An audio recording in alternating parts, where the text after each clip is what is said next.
गुजरात में G20 model मुस्लिम अल्पसंख्यक बच्चों के द्वारा यहाँ पे एक संस्था के द्वारा आयोजित किया गया था। एक मॉडल G20 के बारे में यहाँ पे अलग अलग देशों से जो प्रतिनिधित्व कर रहे थे, ऐसे उन्हीं बच्चों से हम कुछ बात करते हैं कि उनको G20 के बारे में क्या है और किस तरह का उनका आयोजन है। आपका नाम बताइए।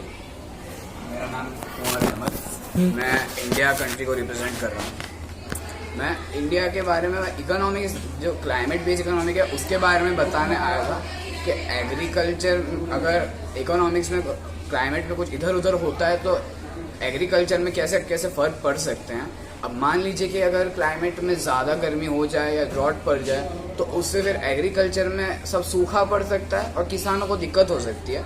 लेकिन अगर क्लाइमेट में अगर ज़्यादा मानसून का भी हो जाए या फिर सूरज पूरा छुप ही जाए, बादल हो जाए, बादल भी मोस्ट ऑफ होते हैं ग्लोबल वार्मिंग की वजह से, उससे थोड़ा सा मतलब भपार बनता है और ऐसे बादल होता है, और अगर वो होता है तो उससे भी फिर किसानों को दिक्कत पड़ सकती है क्योंकि सिर्फ पानी मिलेगा उनको, तो उससे कुछ फर्क नहीं पड़ेगा, उनको फिर सनलाइट भी मिलती रहनी चाहिए। आज कोई भी प्रतिनिधि यहाँ पर रिप्रेजेंटेटिव और किस प्रकार के क्वेश्चन अपने इंडिया के सामने आए हैं?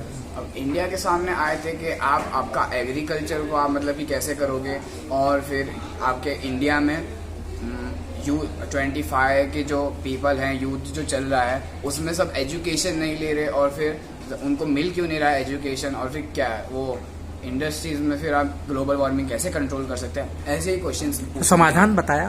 तो अब हमें जो मिला था एक यूथ का कि 25 में जो लोग हैं उनको भी एजुकेशन का वो नहीं है, तो हमने जवाब दिया कि जो लोग हैं 25 के एज में, टीनेजर्स, उनको फिर एजुकेशन से कुछ लेना देना नहीं है, वो सिर्फ अपने ड्रग इश्यूज में, उन सब में, ड्रग सप्लाईज में लगे पड़े हैं, सीधे से स्मगलिंग ही कर रहे हैं, आप सीधे सीधे ये समझिए। और अगर कोई लो कास्ट वाला बंदा होता भी है एजुकेशन के लिए तो, और उसको अगर चांस मिलता नहीं है उससे, या तो फिर क्या करते हैं, एजुकेशन जो होते हैं वो ज़्यादा फीस लेते हैं, या तो आपने क्या यहाँ पे क्वेश्चन आया, आप ये इंडिया का प्रतिनिधित्व कर रहे थे, क्या सोच है, क्या सॉल्यूशन क्या है जो लोगों के? ऐसा क्वेश्चन था कि आपके इकोनॉमी के रिलेटेड आप क्या कर रहे हो, आपका बैंक का इंटरेस्ट इतना ज़्यादा क्यों? क्योंकि हमारे बैंक का इंटरेस्ट इसलिए इतना ज़्यादा है क्योंकि हम अच्छी सर्विसेज प्रोवाइड करते हैं, हमारे कंपनीज में पैसा लगता है, हम इकोनॉमी को आगे लेके जाने के लिए हम अपना 100% एफर्ट से देश से प्रतिनिधित्व कर रहे थे। I am representing the Turkish country and I am the finance minister of Turkish.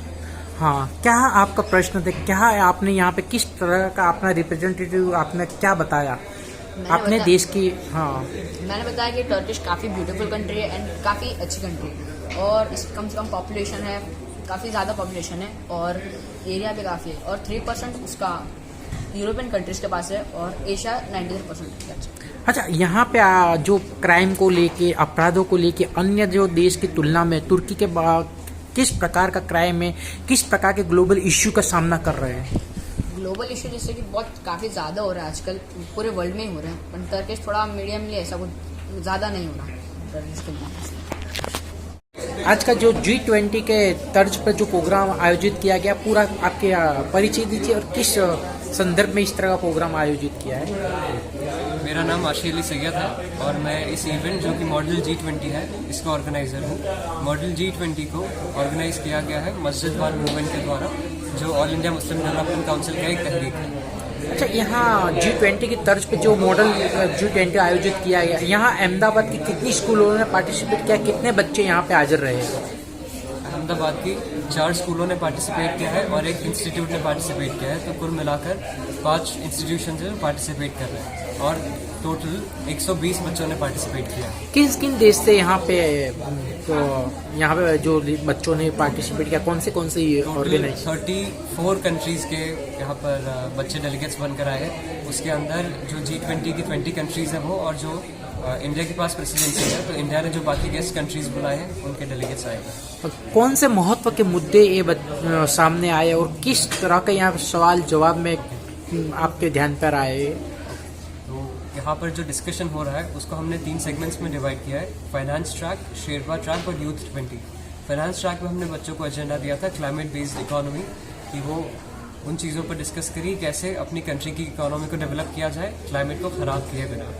और सेकेंड है हमारे पास शेरपा ट्रैक। शेरपा ट्रैक में सोशल इश्यूज़ को डिस्कस करना है, जैसे कि हमारा एजेंडा है वुमेन एम्पावरमेंट पर। उसमें वुमेन लिटरेसी और जो डोमेस्टिक वायलेंस है हम वो डिस्कस कर रहे हैं, और जो वर्क प्लेस इनइक्वालिटीज़ है उसको डिस्कस करो, और वगैरह दूसरे जो भी वुमेन एम्पावरमेंट के लिए टॉपिक्स हैं। इस पर इंडिया G20 का ये यजमान बनाया प्रधानमंत्री नरेंद्र मोदी के नेतृत्व में, तो आपको ये ख्याल किस तरह आया? और यहाँ पे जो हाजिर रहे सभी मुस्लिम स्टूडेंट रहे, बच्चे हैं, और देश के प्रतिनिधित्व यहाँ पे इंडिया की तरफ से भी रहा, तो क्या किस प्रकार का यहाँ पे एक मैसेज भी जा रहा है, और यहाँ किस तरह का आगे का आपका जो सुझाव आ रहे हैं तो इसको कहाँ फर्दर करोगे आप लोग? तो सबसे पहले मैं ये बताना चाहूँगा कि मुझे ये ख्याल कैसे आया। तो मैं भी अहमदाबाद का ही रहने वाला हूँ, लेकिन अभी मैं जामिया मिलिया इस्लामिया दिल्ली में पढ़ाई कर रहा हूँ। मुझे दिल्ली जाकर जितना एक्सपोजर मिला और जिन चीज़ों में मुझे पार्टिसिपेट करने मिला, मुझे ये ख्याल आया कि क्यों ना मैं उन चीज़ों को अहमदाबाद में भी लेकर आऊँ और लोअर क्लास मुस्लिम एरियाज़ में जाकर उनको प्रमोट किया जाए, ताकि जो एक्सपोजर मुझे यहाँ पर नहीं मिल पाया वो दूसरे बच्चों को मिल पाए। तो ये लग रहा है कि प्रधानमंत्री नरेंद्र मोदी ने जिस तरह भारत इस बार यजमान बना है, तो इसमें एक मैसेज भी जा रहा है और लोगों को एक इकोनॉमी या देश के आर्थिक सभी चीज़ का एक नॉलेज प्राप्त हो रहा है, ये मान रहे हो आप? जी बिल्कुल। जैसे कि ये जो बच्चे हैं, जब हमने ट्रेनिंग शुरू किया था तब इन्हें बहुत ज़्यादा आइडिया नहीं था इकोनॉमी क्या है उसके बारे में, या G20 क्या है उसके बारे में, लेकिन हाँ इस इवेंट की वजह से ये उनमें नॉलेज काफ़ी ज़्यादा बढ़ा है। वो G20 के बारे में समझे, वो इकोनॉमी के बारे में समझे, यहाँ तक कि आज जो इवेंट है वहाँ पर वो फाइनेंस मिनिस्टर्स की तरह बात भी करने लगे अपनी अपनी कंट्री का। अच्छा, आपका नाम बता दीजिए। आप यहाँ पे एक जूरी के रूप में, एक यहाँ पे भी आप इन्वाइटेड के रूप में बैठे हो, किस प्रकार के क्वेश्चन आए और क्या मान रहे हो जिस तरह का यहाँ का लोगों का बच्चों का परफॉर्मेंस देखा? और मेरा नाम शेख यूनुस रहमान है और मैं यहाँ पे चेयर की हैसियत से आया था। और सबसे पहले बताना चाहूँगा कि ये सारे बच्चे जो हैं मुस्लिम लो एरिया से हैं, और जैसी एक्सेप्टेशन थी हमारी उससे काफ़ी बेहतर उनका परफॉर्मेंस रहा। क्लाइमेट चेंज पे बात किया जो वाकई में हमारी कंट्री और पूरी ग्लोबल प्रॉब्लम्स हैं, तो उस पर कैसे हम लोग रिन्यूएबल एनर्जी ला के उसको कम करा जाए, ज़्यादातर बात इसी पे रही। और अपनी अपनी जीडीपी के बारे में सवाल आए कंट्री की तरफ से, और उनकी जीडीपी बढ़ाने, पॉवर्टी, अनएम्प्लॉयमेंट के बारे में सवाल आए, और उनके सामने उनके सॉल्यूशन भी आए जो इनके लेवल पे काफ़ी बेहतर लगे हम लोगों को। और हम ये मैसेज, या एक अच्छा मैसेज जा रहा है कि ऐसे इवेंट्स होते रहेंगे तो बेहतर होगा।